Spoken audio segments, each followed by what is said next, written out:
joined, I see. So we'll wait to make sure he's with us.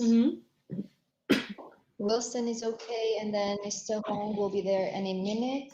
So but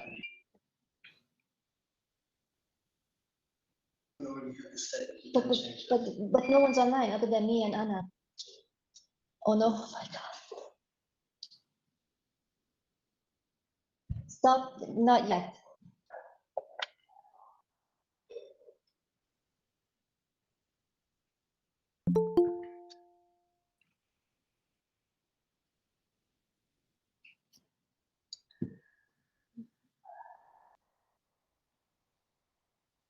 Yes, Mr. Butikofer.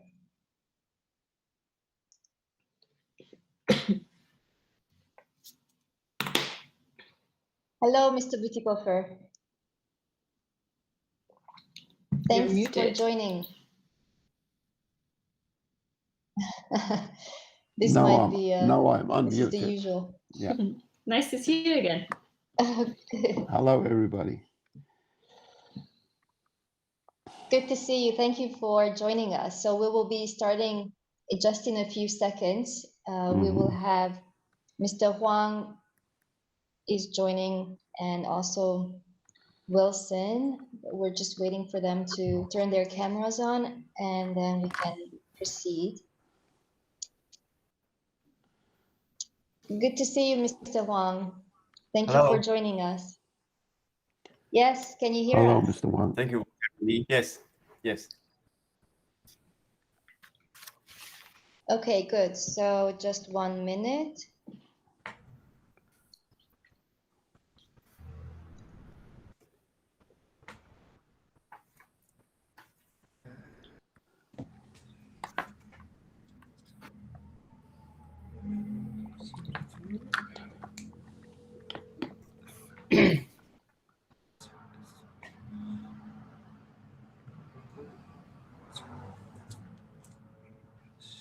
Okay. So here we go.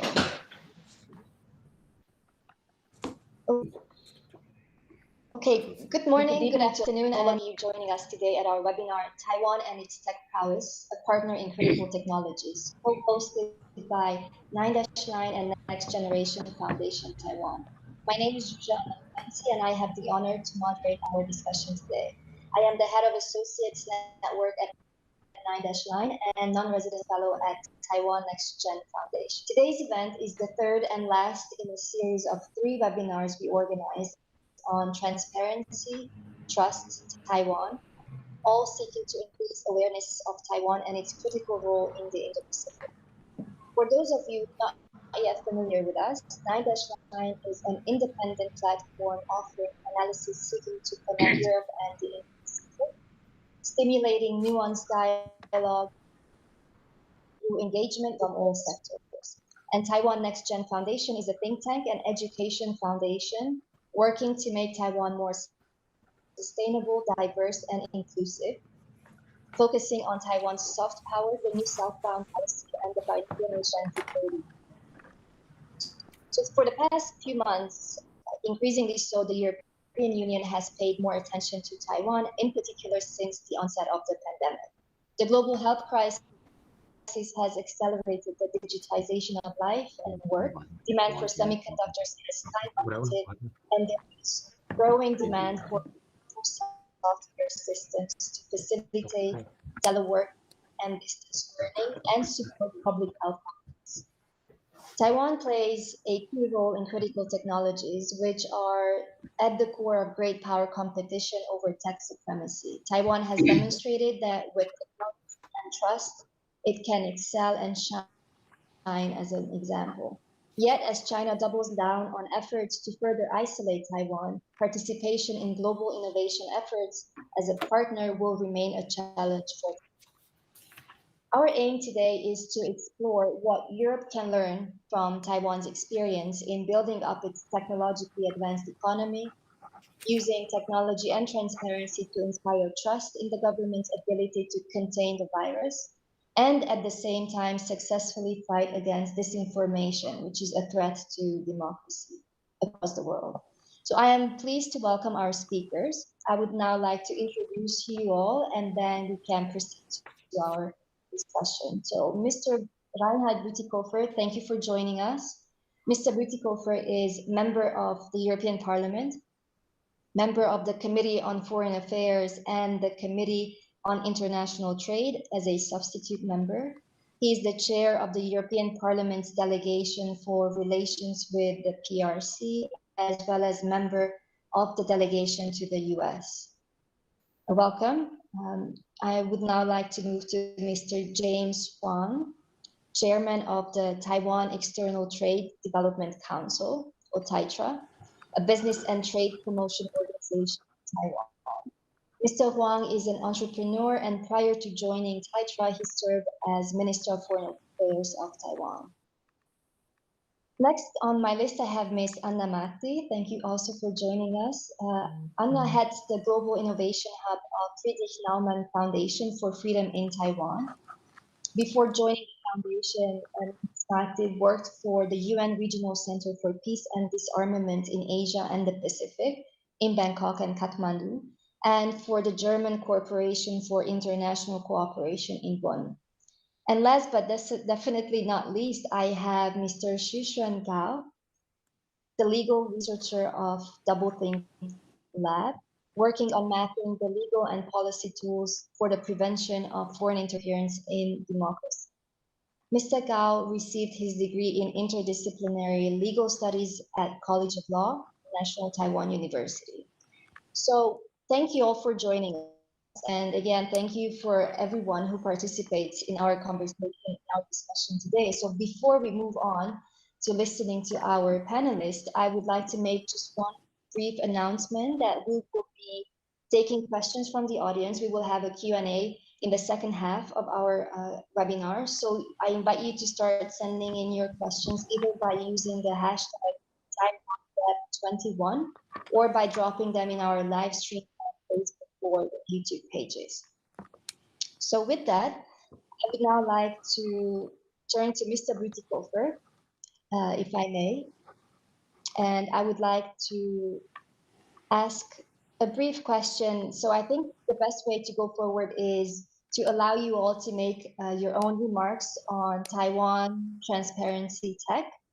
But in order to facilitate that discussion and the exchange between you all, I would like to address just a brief question to each one of you. So Mr. Bütikofer, we have recently seen growing support coming out of the European Parliament for Taiwan, most recently via the European Parliament's first standalone report voted on October 20th.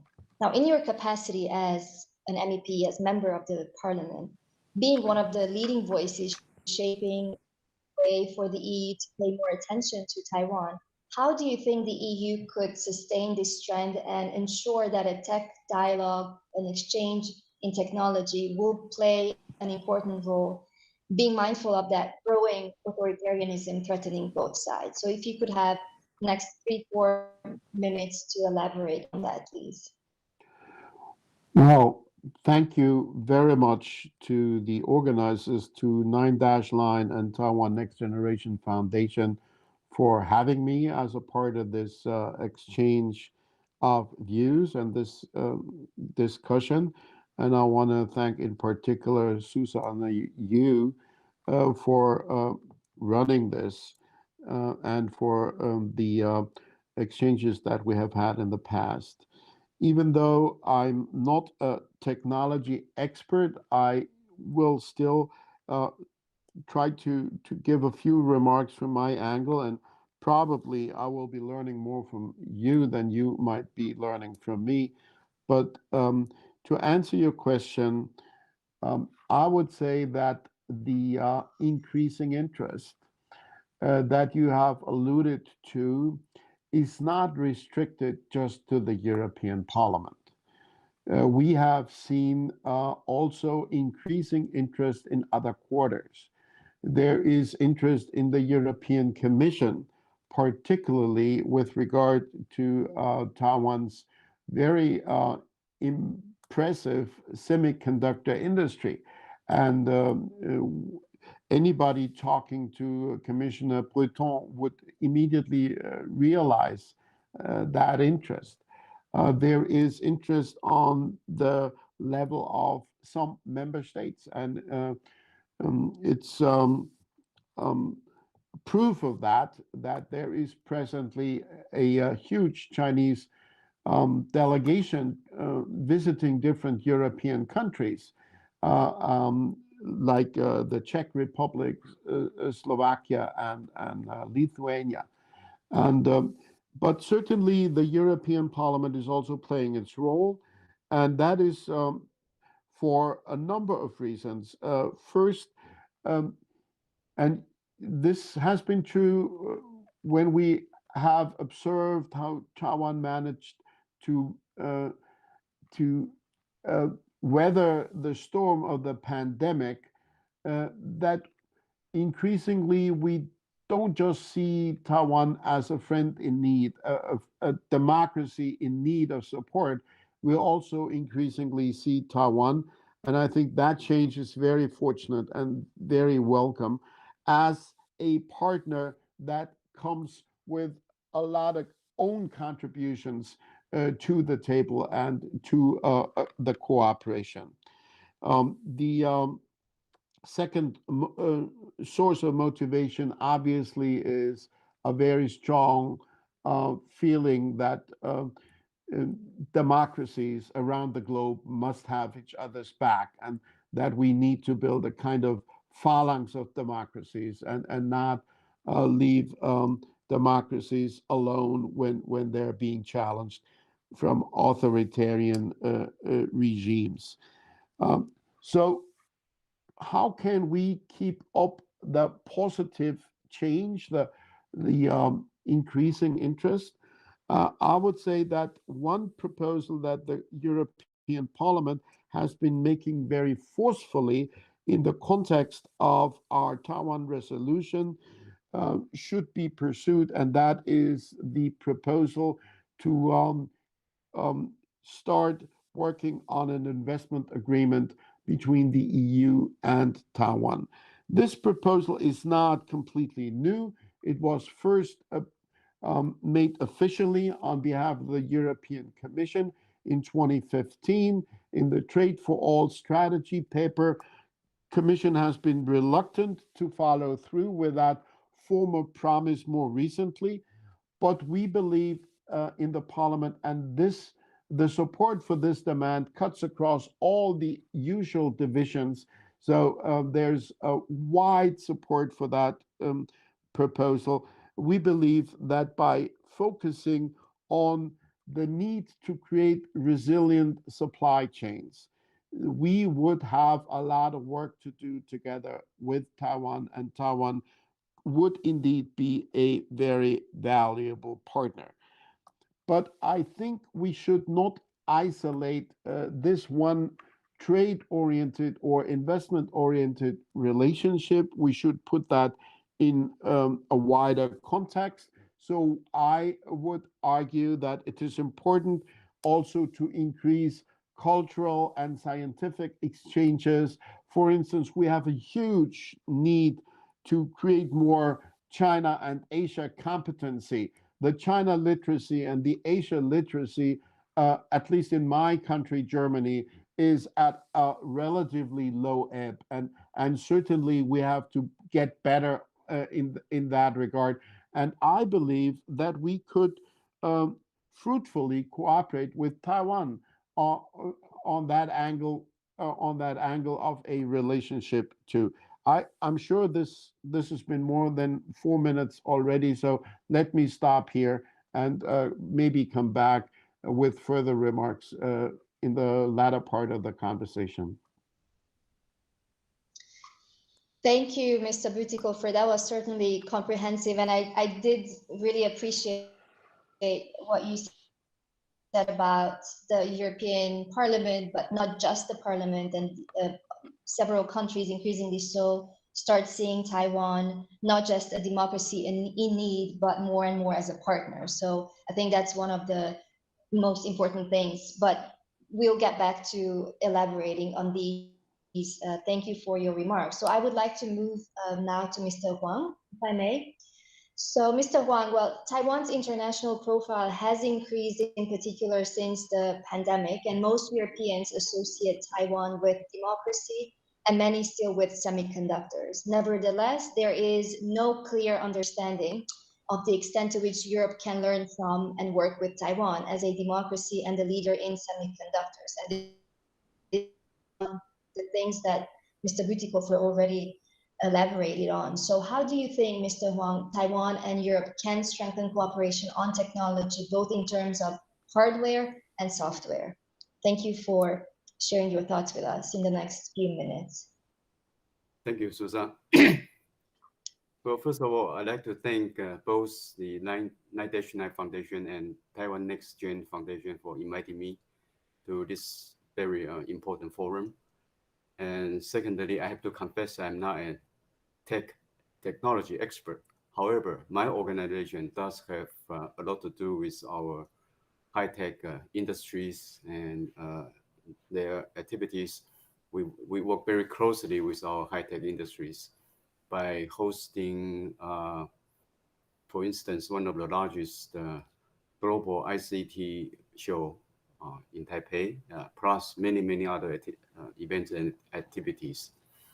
And speaking of today's hottest economic and trade issues, that as you just mentioned, that first of all, of course, everybody is concerned about the global semiconductor shortage and the supply chain reorganization triggered by the US-China trade war a couple of years ago, and the supply chain disconnection caused by the pandemic, and the reduction of carbon emissions, which I believe is the top priority in Europe.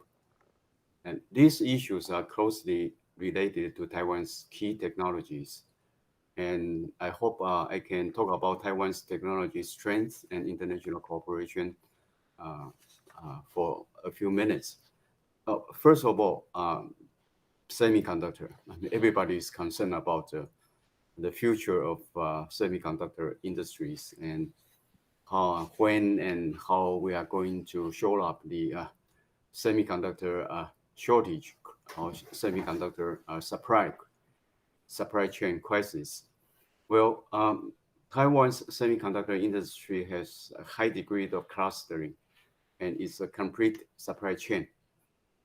It's not surprising that in a small island nation of no bigger than 36 square thousand meters country, that we have a complete supply chain of semiconductor industries. So sometimes being small is not necessarily a disadvantage. And Taiwan has excellent IC design technology, and we have advanced process wafer foundry and a complete packaging and testing system. And among them, the wafer foundry and the IC packaging and testing account for the largest share of global revenue. Advanced semiconductor manufacturing processes of 5 nanometer and 7 nanometer have gradually become the mainstream so as to meet the demands from the IoT and smartphones. And in coming years, semiconductors will be widely used in artificial intelligence, edge computing, 5G, networking, and so making it an essential member of the international supply chain. A prime example of this is the October 14 announcement by TSMC, Taiwan Semiconductor Manufacturing Company, the leading manufacturing company in the world, that it plans to build a chip factory in Japan. And so the Japanese Prime Minister Kishida Fumio expressed hope that the new factory will help raise the indispensability and discipline of Japan's semiconductor industry, and thus contributing to economic security of Japan. And I earnestly hope that in the near future, we can do the same with Europe. Now, the second aspect I would like to talk about is Taiwan's cyber-secured communication industry. And of course, we all know that with the gradual deployment of the global 5G communication infrastructure, in the future, smart life is just right around the corner. And are we prepared for it? Clearly, the key concern must be whether or not our big data store security. And that would be the primary concern. And it is particularly so in Europe, given the GDPR.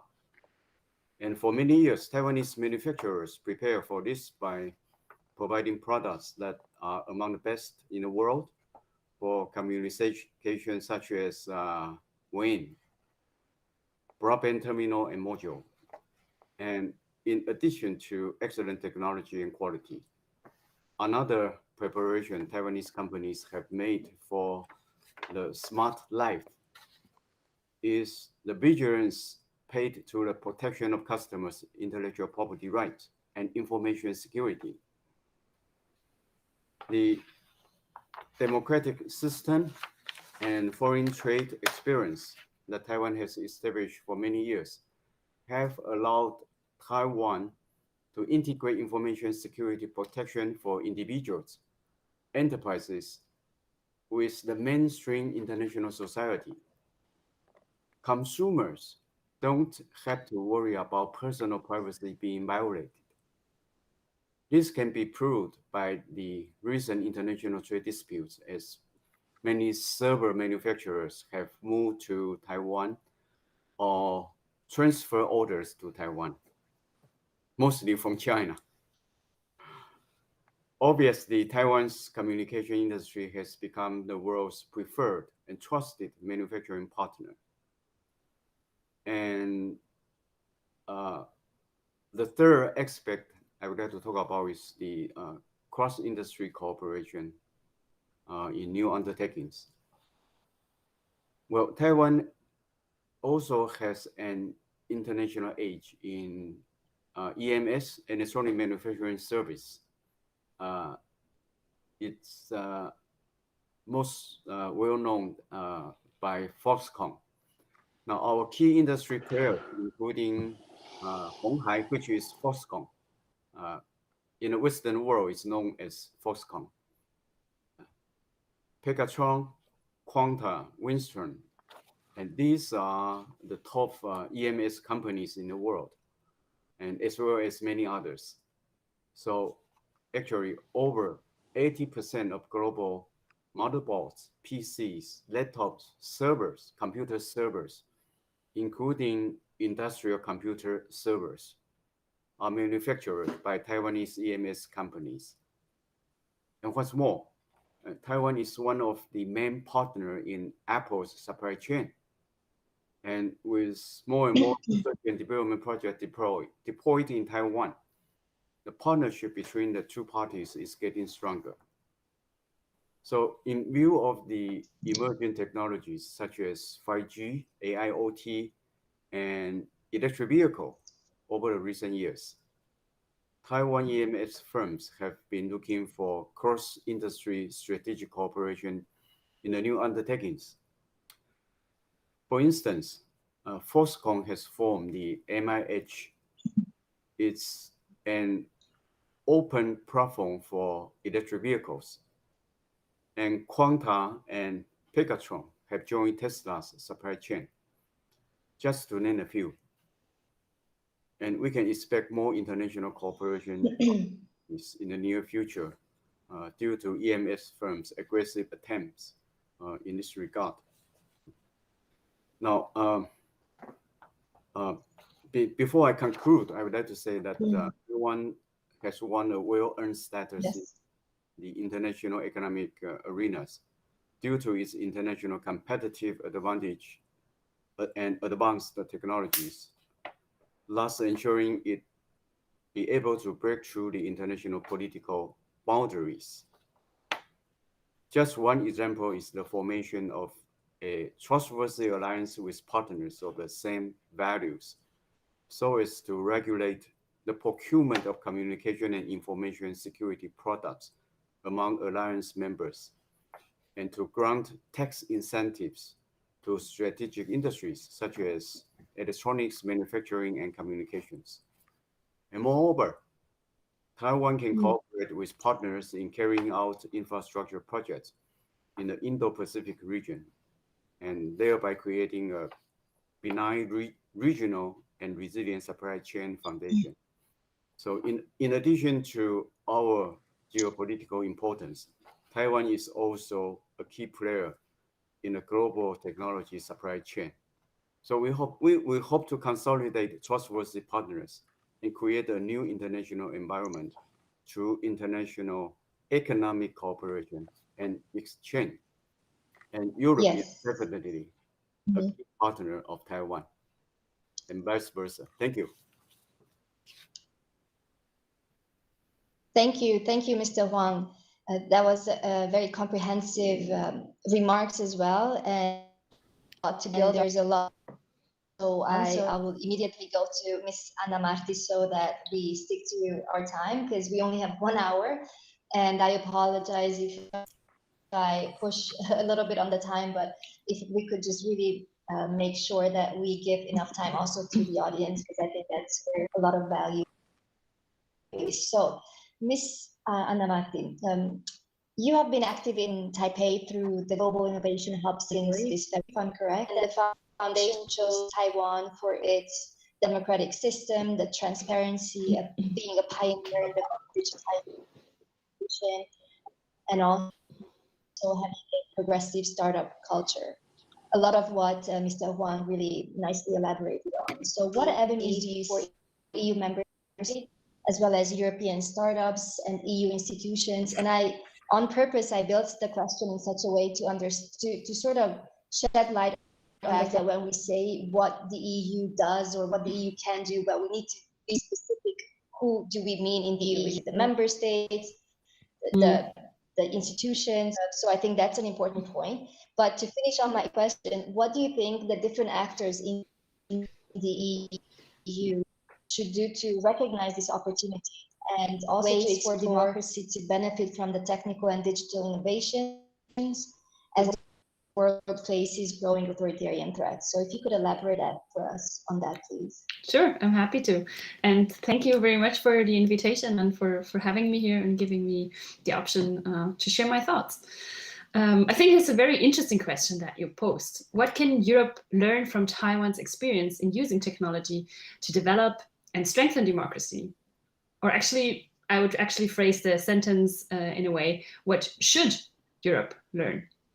My short answer would be a lot, but I think that's a bit boring, so I add some sentences. And my long answer is, and I should preface this by acknowledging that I'm the head of a German organization, and therefore my perspective is also influenced by the German example.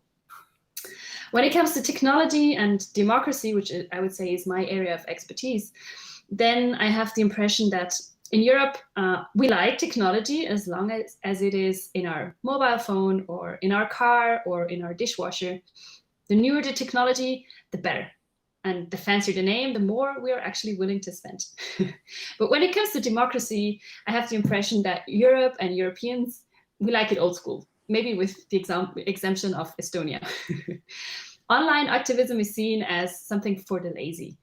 Your opinion only really matters if you're out on the street and on your feet. We like our democratic processes quite analog. That's my impression. You know, you go to the voting booth by yourself. You meet your MP face to face, or not at all in pandemic times. You will voice your opinion in physical manifestations or letters to the editor.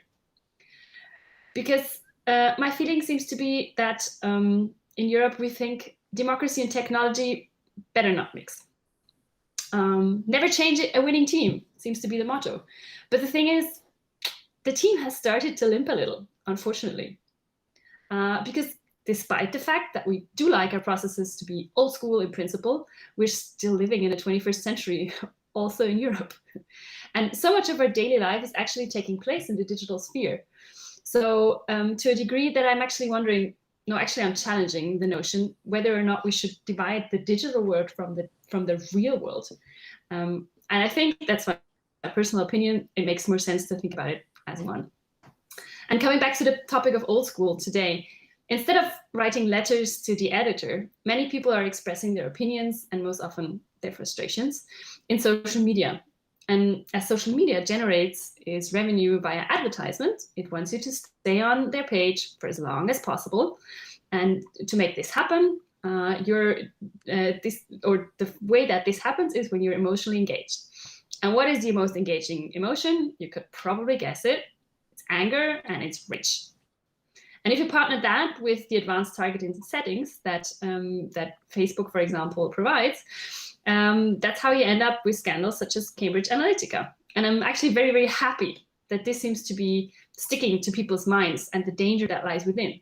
But this is not the only way how you can do democratic processes and sharing your opinion. And this is not the only way to use technology. Social media is really not the height of technological possibilities.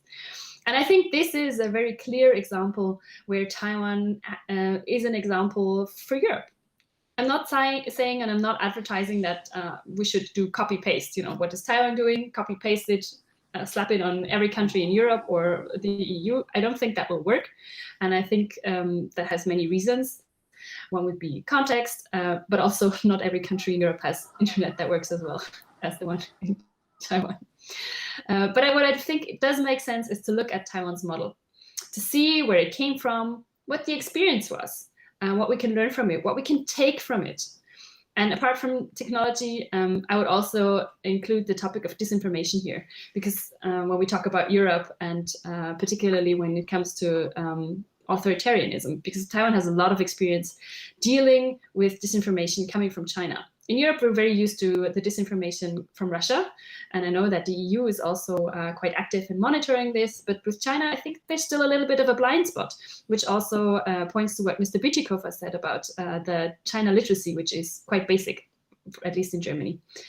So to sum it up, I would like to quote an open source motto, which is, there's no need to reinvent the wheel. I think there's good examples that we can use and learn from, and let's use our energy wisely. Thank you. Thank you so much. That was really interesting, and I think it makes a nice bridge over to talking about disinformation and ways to fight against disinformation. And I really appreciated also what you said about what we can learn from Europe. I mean, from Taiwan, from a European perspective. Learn and how we should look at the Taiwan model really as inspiration. That's how I think it's a good way of putting it, not copy paste, but really learn. So I'm really glad that we have all of you on the panel today to explore that. So I am moving now on to Mr. Gao. So Doublethink Lab is committed to strengthening democracy through digital defense. Can you elaborate on this in the Taiwanese context, and what means, including regulatory means, to increase transparency to help civil society act to discern counter-malign influences? And can you talk about Taiwan's experience, also linking to Ms. Marti on the fight against disinformation in the next few minutes? Okay, thank you, Suzanne. And I also want to thank Taiwan NextGen Foundation and 9-Line for having me.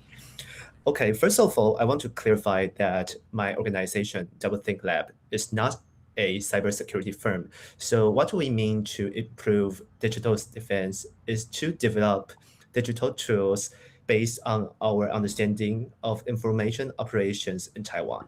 For example, some of my colleagues are right now developing semi-automatic software to determine how a certain message aligns with PRC, official propaganda and narratives, using techniques like natural language processing and topic modeling, so that people can have pilot insights on how public discourses might be twisted towards China's state interest. Okay, we also advocate for policies that enhance transparency so that public can be more informed on foreign influence activities that occurred online and offline in Taiwan. Because I am not a technical expert, I'm a legal person, so I want to address more about the transparency part. Recently, I just write a report which has been published by National Bureau of Asian Research. And this report is discuss how Taiwan tackled this disinformation problem.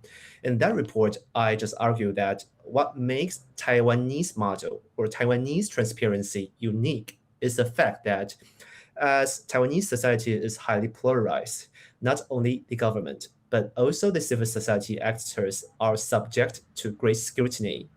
So these civil society actors have to distance themselves from the government to preserve their images of integrity. So in the end, although the government and civil society actors share awareness of the problem of disinformation, and they share some terminologies, but actually they just work in parallel. They work just loosely coupled with each other. So the society actually benefits from both sides. So they often cross-examine against them to see which side is better. So I think this kind of not collaborative transparency might be interesting and valuable to European policy stakeholders.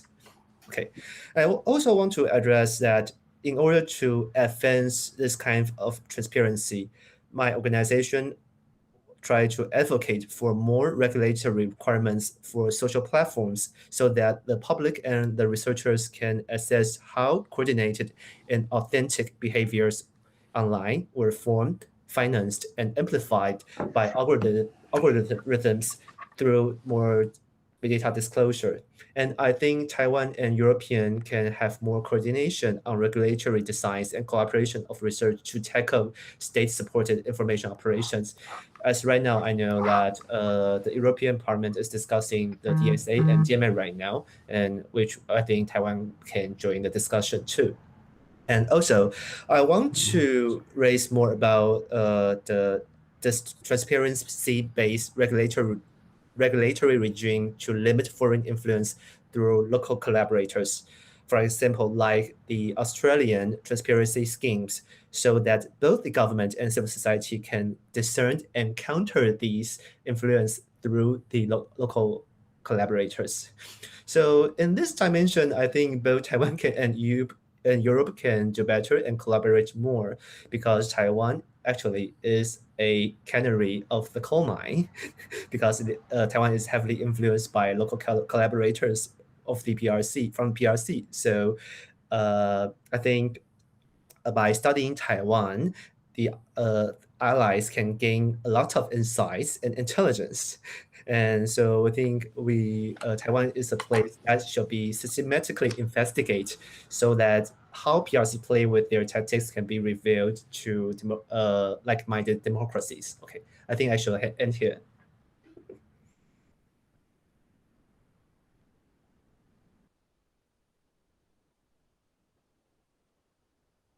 Okay, thank you also for very practical and very specific points that you touched upon on possible further cooperation between the EU and member states of the EU and Taiwan in terms of the regulatory framework. And also you mentioned Austria's case. So maybe you can elaborate on that in the discussion. So what I was thinking that would be interesting is now to give you the opportunity to be more more flexible and not to follow my question, but really to feel free to make comments and start discussing amongst yourself, and I'm happy to moderate that before I get some questions that are through. So if anyone feels that they want to add something more or comment on what was said, please, you have, or you just should raise your hand so I know who wants to go first on any of the points said. If not, then we can just go on to discuss further. Okay, so maybe I'll jump in there because I think that could help right now. So Mr. Wang, you also mentioned the ICT show, and I was wondering if you could help the European audience learn a little more about that.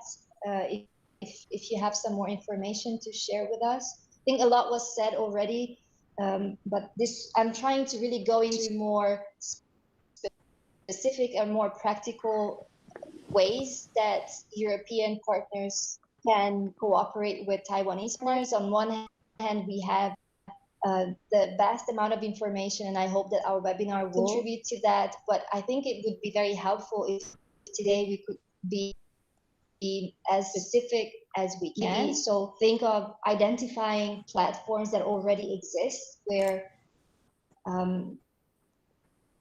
different partners on both ends can get together, both from the foundation side or think tanks. We've heard specific examples, so I don't know if anyone has anything to say, or specifically Mr. Wang, I remember you speaking about the ICT show, so I don't know if you say anything more about that.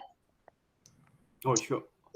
Well, briefly, yes. I can talk mostly from business perspective, and since we are a business and trade promotion organization, and actually we work very closely with our European partners, and in our trade shows, major European companies and startups would participate in our event. And we work very closely on many issues. For instance, last week, we hosted a 2035 e-mobility Taiwan show in Taipei. It's a trade show focusing on electric vehicle and autonomous driving for the next generation mobility. And at the same time, we hosted an international forum for e-mobility, and many European partners like Siemens and Arm, their regional president and CEO all participate in our events and gave very good talks. And apart from that, in many of our events, we have full support and participation from Europe, and we work very closely with European Chamber of Commerce in Taipei. And as far as I know, that in terms of government level, we also have bilateral trade and economic dialogue with Brussels and with respective European member states on yearly basis. So perhaps actually the largest foreign investor in Taiwan is not American companies, not Japanese, not Chinese companies. It's actually Europe. Europe is the largest foreign investor. Europe as a whole, EU as a whole, is the largest foreign investor in Taiwan and has been working very closely with Taiwan's business community in the past 5 or 6 decades. So we formed very close ties and working relationships in the past 5 decades, and we hope to we hope to build up more cooperation on that very sound foundation. And in particular, I think I firmly believe that we should strengthen cooperation in the field of innovation and startup innovations. In Computex hosted by Taitra every year in Taipei in June, Computex is actually already the largest business-to-business ICT show in the world. And during Computex, we hold an Innovex, which is the largest startup show in Asia. And last year, now before the pandemic in 2019, we have more than 400 teams from all over the world. And I can tell you that half of them came from Europe. And that's very instrumental in facilitating cooperation between innovations and the ICT industries in Taiwan, because Taiwan is actually the ICT powerhouse of the entire world. So that's very, very constructive, very instrumental. And I do think that when we look into the next 20, 30 years, we should encourage more cooperation in the field of green energy and carbon reduction and electric vehicle and 5G or even non-5G. We are already talking about low orbit satellite communication and 6G. So I firmly believe that we should encourage more cooperation in innovations to be a good bridge between our respective strengths of innovation and industrial capability. Thank you for that answer. And I'm glad you mentioned that European Union is the largest foreign investor in Taiwan. I think this is not always known, and I think it's something that we need to keep in mind. And also when we look at the EU's increasing interest towards Taiwan and in the region, it is also a recognition to protect these interests. And I think, as Mr. Butikofer mentioned, this is in the report, also the request or the urging of the Parliament to start preparing the bilateral investment agreement. I think that's also a very important tool that will remain for the future. So I don't know if Mr. Butikofer, you want to add anything on that, or I'm happy to move on to other questions, or anyone wants to comment on that? Well, I subscribe to almost stage? everything Yes.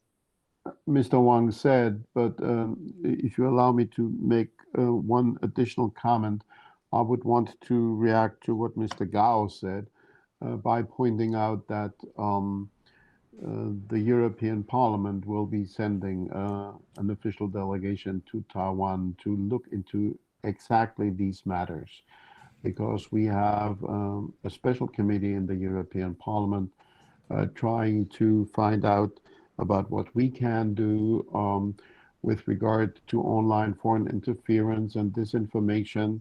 And they will be going to Taipei to study your experience. So this exchange could be extremely fruitful. Yes, that's very important, and I'm glad you mentioned it. And as also Ms. Mahdi said, disinformation is a problem in Taiwan, but it's been a problem in Europe also when we think about Russia. So I think this particular delegation will be a very strong indication of the Parliament's work on disinformation, and also the focus of keeping this field in following up on the report. Because the big question is, it's good that we have this report, now the work starts on implementing it. So thank you for making that point, Mr. Butikofer. So I would like to take a question here from the audience. It's a general question.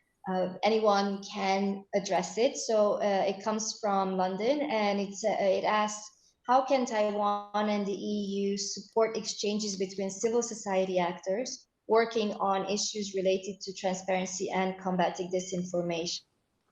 It's a general question, but if anyone would like to speak about the civil society level or existing cooperation between foundations, maybe Anna Mati, you might have something to add from your perspective of a foundation with European foundations.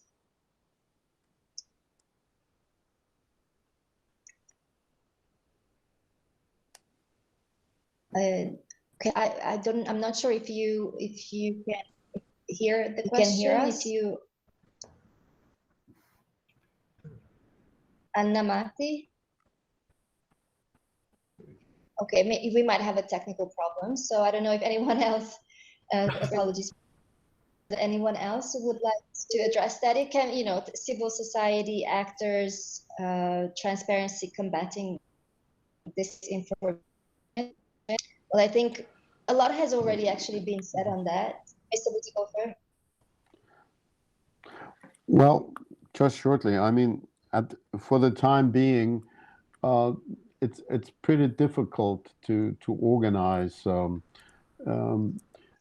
good exchanges, and that's of course for an obvious reason, which is our common battle against the pandemic. So there are limitations to in-person exchanges, which are always extremely important, particularly when it pertains to civil society actors. But I am sure that there could be a more meaningful cooperation where think tanks from either side could endeavor in creating fora, online fora and physical fora, where these common challenges would be addressed. I feel that we have not been maybe not been open enough to the great realm of opportunities, but also maybe the Taiwanese side has also not yet grasped fully that there is now more demand for cooperation, which goes well beyond the economic dimension. And if you allow me a joke, I think it would be a great feat for Taiwan's soft power if you could make it happen that Din Tai Fung would open in Berlin, and similarly to facilitate more people-to-people exchanges, and not just to have exchanges between the executive branches of government. That would be extremely helpful, and Taiwan can do more in that regard. Taiwan can do more in offering cooperation with regard to language learning, for instance. Yes, I could not agree more with you on the Din Tai Fung remark that you made. I think it's time that we have that in Brussels, also in Berlin or in Paris. But it can go to any European country within the European Union. I think more people-to-people exchange is definitely crucial, and that awareness raising will remain crucial, because we're sitting here discussing the Taiwan model and what it means and what it can do, but it really requires a constant, conscious, and well-organized to really raise awareness among the people. And I think civil society plays a role in education. So I was wondering if you could say anything about the education and educating younger generation about being digital. And it's interesting also what said about the approach we have in Europe towards the being digital, connecting democracy and technology. So I think that's a very interesting difference between the European approach and also the approach in going digital. And I don't know if you have anything to add on, or you might, from your experience in that regard. Okay, so in this regard, I want to raise two examples. One is from our organization, that we have developed some kind of narrative tools, not the digital tools I just mentioned, but another things like a narrative toolbox to make people aware. Okay, when an audience see a message, they can use the toolbox to analyze, okay, this message is composed by what kind of narratives, and this kind of narratives often like incite your emotion, or maybe like hatred, or maybe like anxiety, so which hampers your judgment. So this kind of education is online one. And another example I want to raise is an offline education in Taiwan, especially in Taichung, and grassroots civil society groups teach citizens in person to educate them the harm of disinformation and how they analyze and discern disinformation from the most basic part, like the disinformation on health, on the epidemics, and they can move on to more disputed topics like the disinformation about politics. So I think these two examples, I'm not really sure whether it can be transferred or copied to Europe, but I think it's also these two examples give some insight on this. And also, I want to raise another concern, although not mentioned by Suzanne, but I think Taiwan and Europe can collaborate more on this. As you know, that right now that I think major social platforms like Facebook and Twitter has been more and more close and being defensive toward the outside criticism. So I'm very worried about they will close their data to become a walled garden, so that civil society and researchers cannot access good enough open data to analyze how disinformation or influence operations works through Europe or through Taiwan. And I think this kind of demand shall be resolved by the government to help civil society and researchers to deal with the social platform, so that we can know how to defend ourselves in front of disinformation. And so that's why I just talk about the importance of DSA and DMA, because this seems to be a good avenue to deal with that topics. And I think in this regard, civil society and the government, especially the civil society from both sides, shall have to have a say on these topics, on this discussion, and they can collaborate through more disclosure and to achieve transparency. In the end, they can do their own, they can do parallel, and the society can benefit from both sides. Okay, I'm finished. Thank you. I think the fact that you mentioned specific examples, that's exactly, I think, what our European audience is so interested in. So you did mention online education, offline education. So we will be preparing a report in this webinar. So I'm happy to introduce anything in addition that you mentioned there about Kaohsiung's experience in terms of educating the youth of how to fight against disinformation. I think that sort of is very valuable. And I don't know, Anna-Matti, if you'd like to say anything about that sort of cooperation between European and Taiwanese civil society foundations in terms of educating the youth, educating the public about ways to fight disinformation in your experience since you're in Taiwan. Yeah, sure. I'm happy to. Yeah, as you mentioned, my being here in Taiwan is not yet such a long story, but yeah, as I mentioned, I think it makes a lot of sense to share experiences and share thoughts on how to do that.